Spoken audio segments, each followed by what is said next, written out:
Long ago, there lived a smart young lad named Jim Hawkins, whose parents owned the Admiral Benbow Inn beside the sea.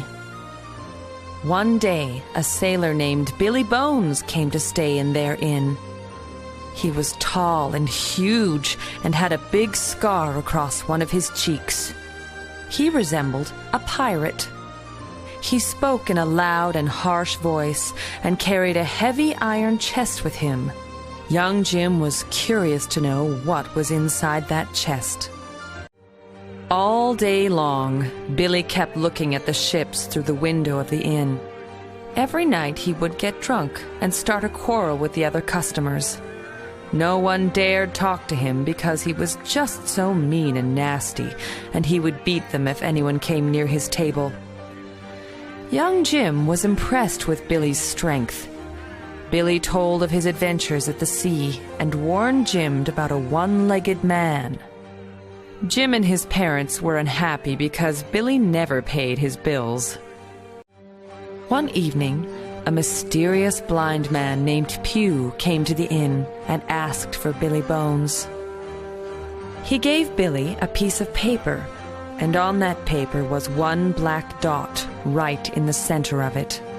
One glance at the paper, and Billy Bones was on the floor. He had dropped dead. Jim hurried to see what had happened, but it was too late. Jim and his mother found the treasure chest under Billy's bed. They opened it, and to their surprise, they found bags and bags of gold coins. They decided to use the gold for the bills which Billy had not paid. And they also found a strange roll of paper. Suddenly, they heard gunshots outside.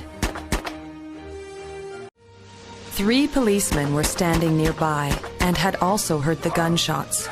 They rushed onto the scene and found 2 gangs of pirates fighting amongst themselves. Seeing the policemen, the pirates ran away. Jim immediately understood that the pirates must have come to get Billy's chest. Jim asked the policeman if he could meet with the squire. The squire patiently listened to Jim as he told him all about Billy, the chest, the rolled packet, and the attack.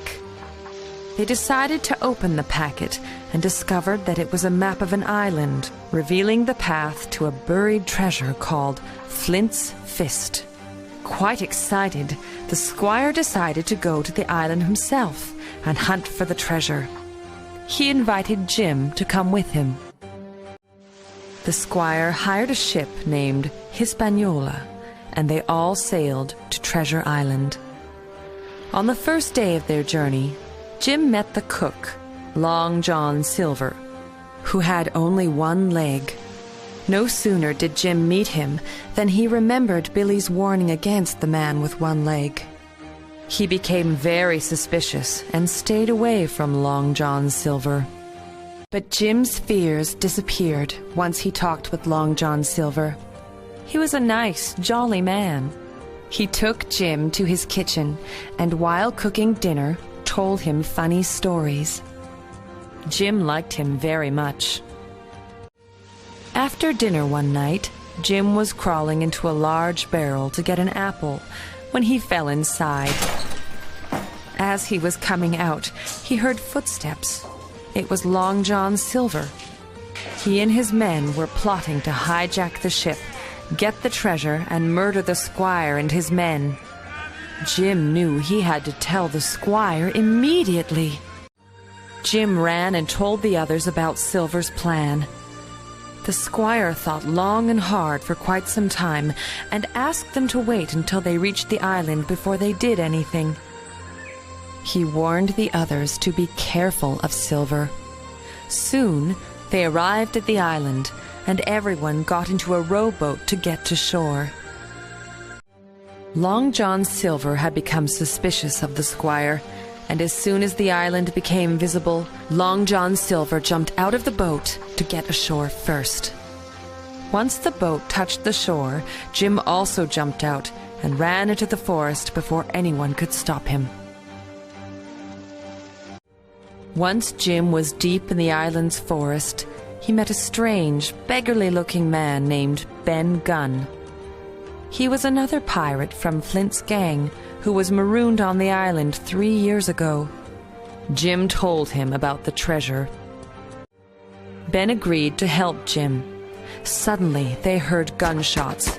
They hid behind the bushes, and they saw the Squire and Long John Silver fighting with each other. Silver quickly ran into the bushes, where he found Jim and the strange man. He asked them to accompany him in the search for the treasure. Jim reluctantly agreed.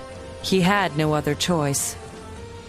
As they walked, they came across a skeleton and a big hole in the ground. Everyone thought they had found the treasure and started to dig at once. Meanwhile, the Squire came after Silver with his crew. Silver and his men were outnumbered. They were surrounded.